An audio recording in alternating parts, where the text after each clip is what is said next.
So let's revise motion.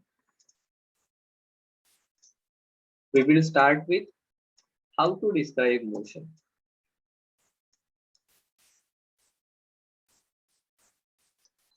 तो देखो किसी भी मोशन को डिस्क्राइब करना है तो हमें दो चीजें लगती है.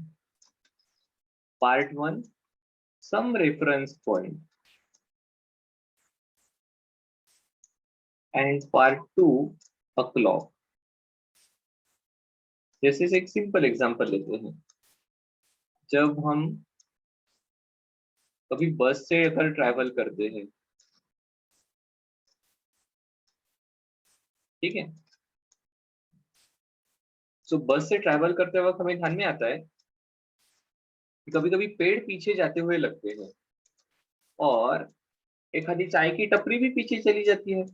अब चाय की टपरी तो अपने जगह पर रहती है, बट बस में बैठे हुए वाले आदमी को लगता है कि ये चाय की टपरी, पेड़ ये पीछे जा रहे हैं. वाइल जो आदमी इस चाय की टपरी पर खड़ा होगा उसको लगेगा कि बस बड़े तेजी से आगे बढ़ रही है. ऐसा क्यों?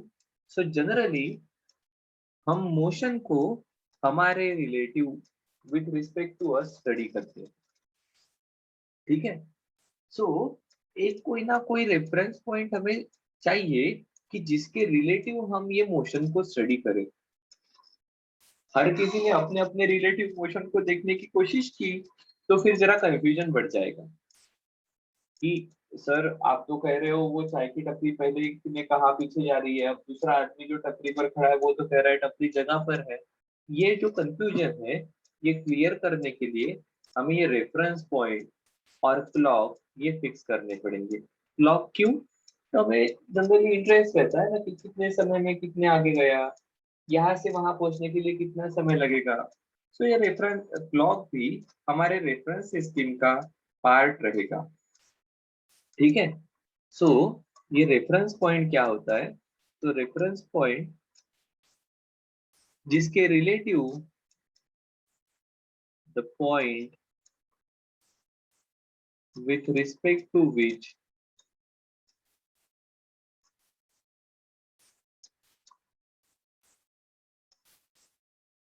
motion is observed is called as reference point. Generally, origin of coordinate system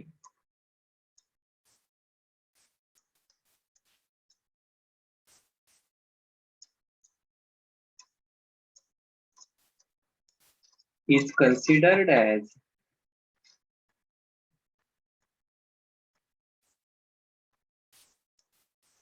a reference point, and location of an object with respect to a reference point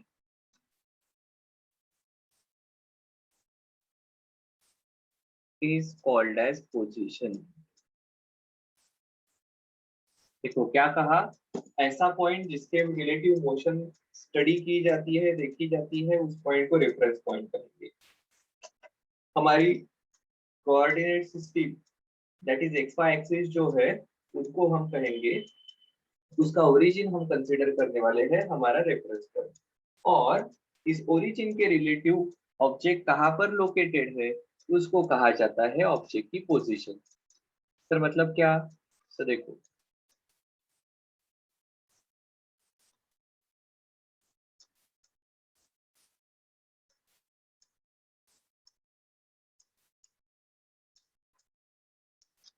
ये हमारे एक्स वाई एक्सिस हो गए, ये हमारा कोई पॉइंट हो गया, point P. अब इस पॉइंट के कोई ना कोई कोऑर्डिनेट रहेंगे एक्स कॉमा वाई. सर ये उल्टा हो गया, ये वाई होना चाहिए, ये एक्स होना चाहिए, बिल्कुल सही है. This is Y axis, this is X axis. So इस पॉइंट के कोऑर्डिनेट रहेंगे x comma Y.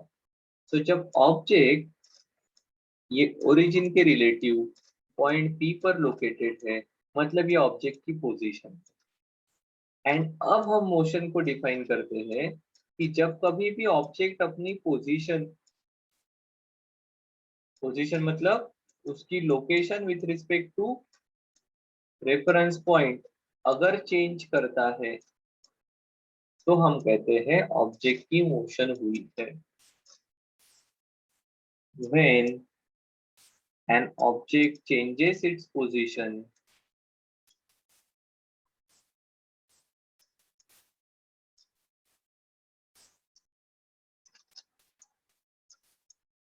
we say object is in motion। ठीक है, पोजीशन चेंज करना मतलब मोशन है। पोजीशन मतलब क्या? तो location with respect to reference point, reference point के रिलेटिव। ऑब्जेक्ट पहले दूसरे जगह पर था, अभी दूसरे जगह पर है, मतलब हम कहेंगे ऑब्जेक्ट की मोशन हुई है। क्या सही है? अब मोशन जब हम स्टडी करते हैं तब दो इंपॉर्टेंट प्रॉपर्टीज हम देखते हैं। एक डिस्टेंस। क्या होता है डिस्टेंस? तो हम कहेंगे the length of actual path covered by the object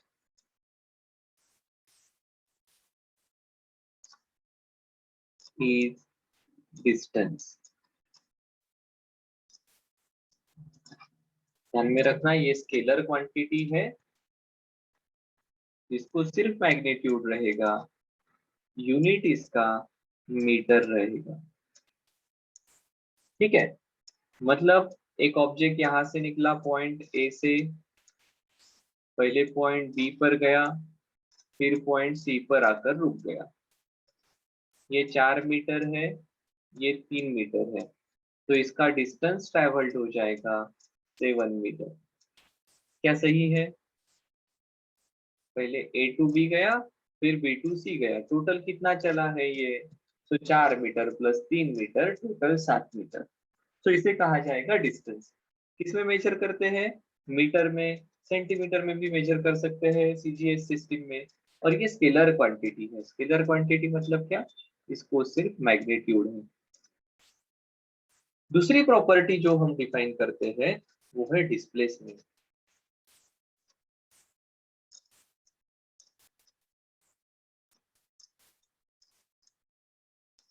displacement को हम कहते हैं the shortage distance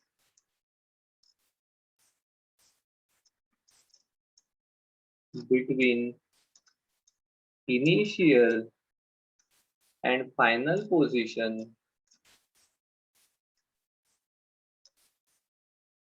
is called as displacement। ध्यान में रखना, it is independent of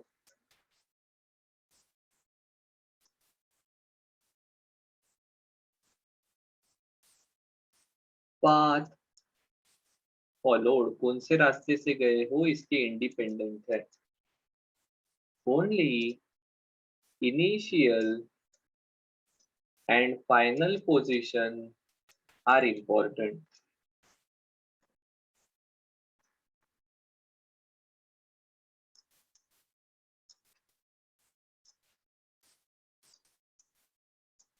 ये भी एक प्रकार का डिस्टेंस है, सो मेजर किया जाएगा मीटर में, but it's a vector quantity. इसको मैग्नीट्यूड भी रहेगा एंड डायरेक्शन भी रहेगी। यूनिट इसका भी मीटर है, क्योंकि ये एक प्रकार का डिस्टेंस है। तो सर फिर डिस्टेंस एंड डिस्प्लेसमेंट में डिफरेंस है क्या? Yes, there is a difference. क्या डिफरेंस है?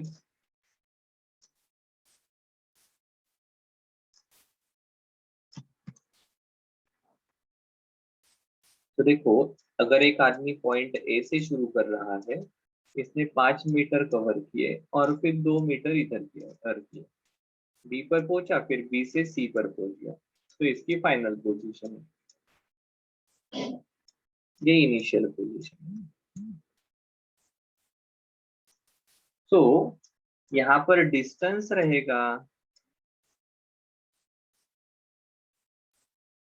मैं सिर्फ ये वैल्यू चेंज करता हूँ, मतलब हमने कैलकुलेशन आसान है। This is 4 metre, this is 3 metre, तो डिस्टेंस रहेगा 7 मीटर। पर यहाँ पर डिस्प्लेसमेंट, ये शॉर्टेज डिस्टेंस रहेगा फाइनल और इनिशियल के बीच का। तो शॉर्टेज डिस्टेंस अगर हमें निकालना होगा तो ये इस प्रकार से लाइन रहेगी।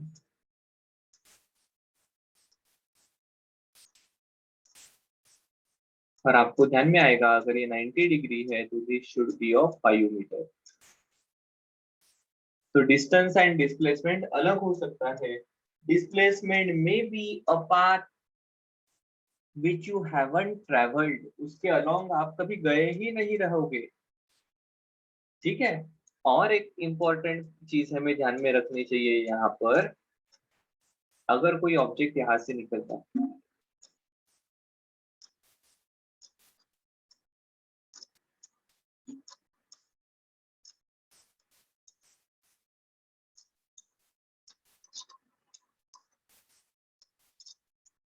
जहां से निकला वहां पर वापस आ गया, और ये अगर 2 मीटर का कोई स्क्वायर है,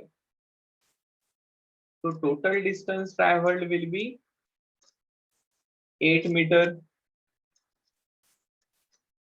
पर देखो ये जहां से शुरुआत की वहां पर ही ये वापस आया है, इसका मतलब इसकी डिस्प्लेसमेंट रहने वाली है 0 मीटर, क्योंकि जहां से शुरुआत की थी वहां पर ही वापस आए। मतलब डिस्टेंस एंड डिस्प्लेसमेंट ये कभी इक्वल रहेंगे, कभी इक्वल नहीं रहेंगे। सर इक्वल कब रहेंगे? इक्वल तब रहेंगे जब आप कोई एक स्ट्रेट लाइन पर ट्रैवल कर रहे हो।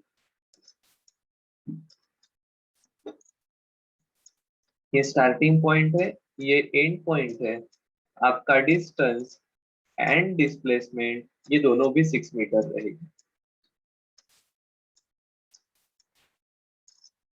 ठीक है। तो अगर स्ट्रेट लाइन में डायरेक्शन चेंज किए बिना अगर आप ट्रैवल करते हो तो डिस्टेंस एंड डिस्प्लेसमेंट सेम रहती है। एक भी बार अगर आपकी डायरेक्शन चेंज हो गई तो डिस्टेंस एंड डिस्प्लेसमेंट अलग रहेगा। और अगर आप शुरुआत वाले पॉइंट पर फिर से वापस आते हैं तो डिस्प्लेसमेंट इवन 0 भी रह सकती है, ठीक है। तो देखो जब हम स्ट्रेट लाइन में ट्रैवल करेंगे, इस चैप्टर में mainly we are focusing on motion along the straight line.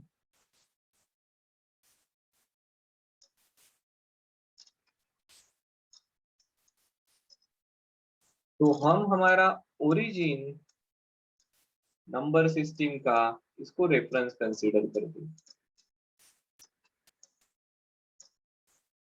कि कोई ए पॉइंट है जिसका मैग्नीट्यूड 8 है, ये बी पॉइंट है 15, ये सी है -7, ये डी है -14। सो देखो कोई अगर सी से शुरू कर रहा है, ए तक जा रहा है और ए से वापस ओ पर आ रहा है, तो इसका डिस्टेंस ट्रैवल्ड रहेगा। आपको पता है नंबर लाइन पर किसी भी दो पॉइंट का डिस्टेंस ये higher number minus smaller number, 8 minus of -7 minus minus plus हो जाएंगे, माइनस इंटू माइनस प्लस हो जाएंगे, 8 + 7 ये 15, और यहां से हम वापस आए 8 मीटर। सो देखो एक्चुअल डिस्टेंस ट्रैवल्ड हुआ है C to A 15 metre and A to O 8 metre. So distance travelled ही रहेगा यहाँ पर which is length of actual path traveled which is 23 metre. वही अगर आप डिस्प्लेसमेंट के बारे में बात करोगे तो आप सी से निकले हो और ओ पर आए हो, तो डिस्प्लेसमेंट होता है final position minus initial position.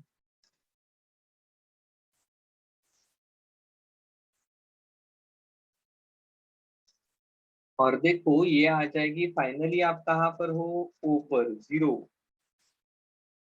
ये फाइनल कंडीशन है ना आपकी। शुरुआत कहाँ से की थी, सी से, मतलब कहाँ पर थे, -7। तो ये आ जाएगा 0 minus into minus plus 0 plus 7, that is 7 metre.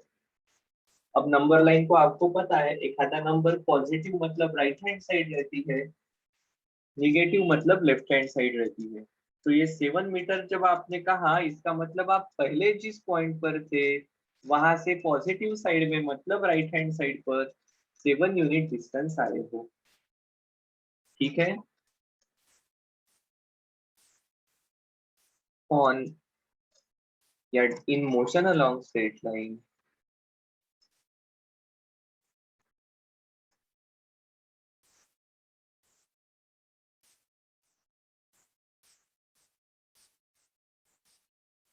Positive means towards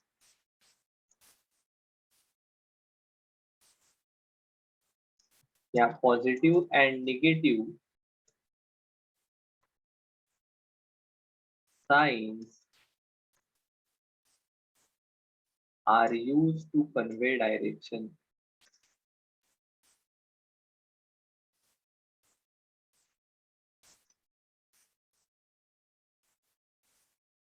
हाँ, पॉजिटिव निगेटिव कहाँ लेना है ये आपको डिसाइड करना पड़ेगा। जनरली नंबर लाइन पर हम राइट हैंड साइड में पॉजिटिव, लेफ्ट में निगेटिव कंसीडर करते हैं। तो actual length of path is distance travelled and shortest distance will be displacement. ठीक है। अब एक इंपॉर्टेंट प्रॉपर्टी आती है, स्पीड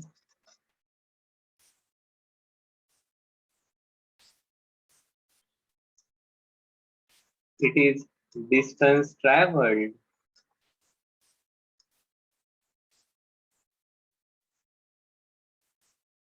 अपॉन टाइम टेकन।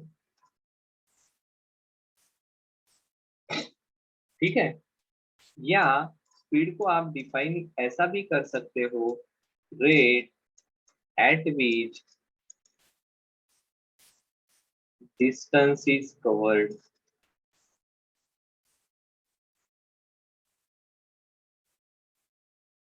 ठीक है। स्पीड आपको पता है, आप बचपन से पढ़ रहे हो। Sometimes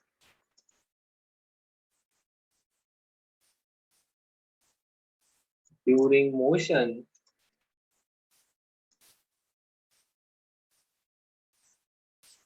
speed of an object changes. In such cases,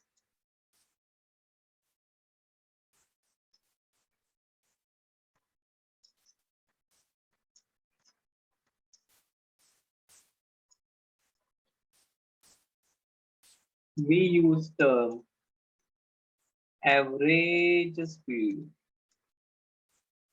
and average speed is given as total distance traveled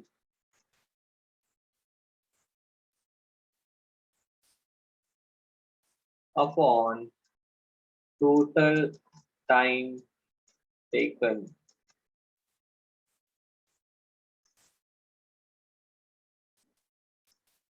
Or if during motion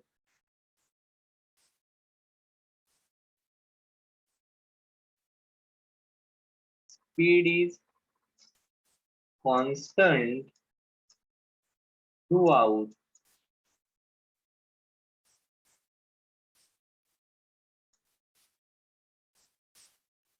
then the motion is called as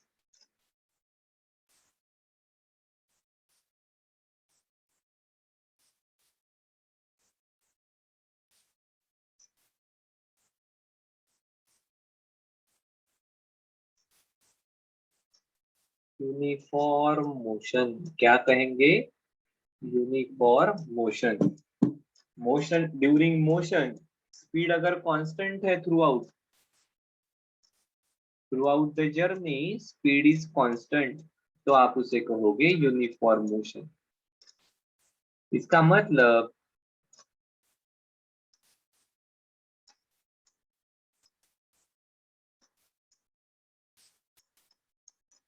speed changes, then the motion is called as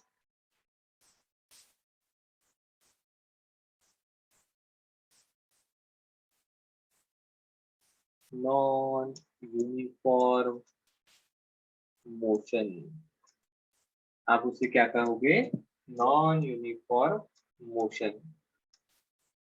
ठीक है, speed अगर through out constant है तो उसको uniform motion कहेंगे, अगर speed vary हो रही है तो उसको नॉन यूनिफॉर्म मोशन कहेंगे। अब एक इंपॉर्टेंट प्रॉपर्टी आती है, velocity, that is speed in particular direction.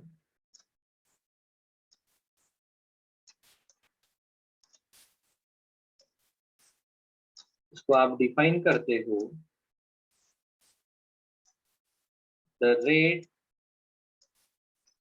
at which displacement takes place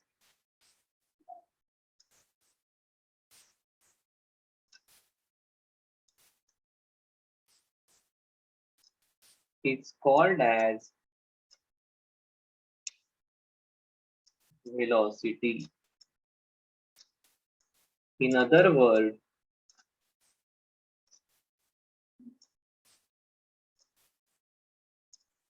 the speed in any particular direction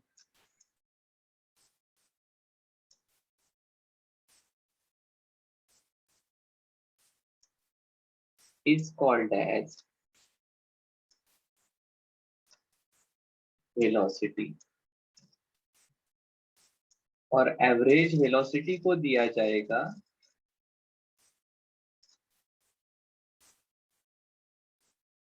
is equal to displacement upon time taken। अब देखो यहाँ पर सिर्फ डिस्प्लेसमेंट है, इसका यूनिट आ जाएगा मीटर पर सेकंड, ये भी वेक्टर क्वांटिटी है। ठीक है, ये भी वेक्टर क्वांटिटी है। एक इंपॉर्टेंट पॉइंट यहाँ पर हमें नोट करना है, if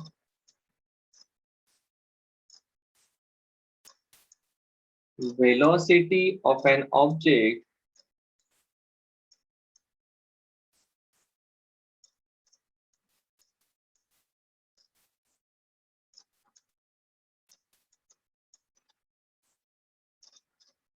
changes at uniform rate,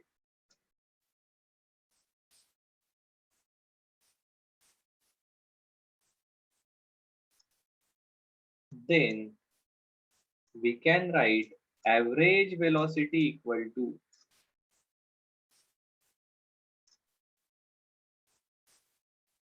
initial velocity u plus final velocity v divided by 2। v average equal to u plus v upon 2। ठीक है, ऐसा कब? ऐसा हम तभी लिख पाएंगे if velocity of an object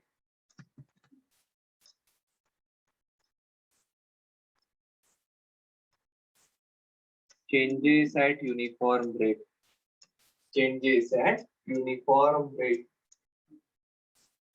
ठीक है, जैसे हमने स्पीड के रिलेटिव कहा, if velocity of an object is constant,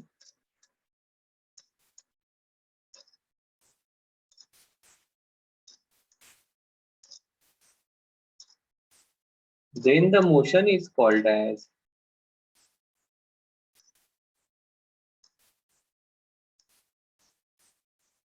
uniform motion. And the velocity of an object changes,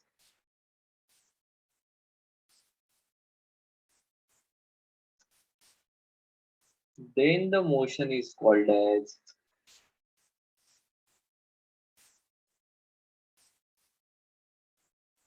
non-uniform motion.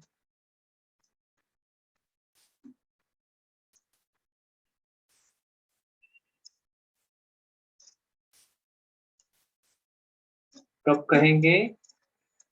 Velocity of an object changes, it is not non-uniform motion. अगर velocity of object is constant, तो उसे कहा जाएगा uniform motion. क्या सही है?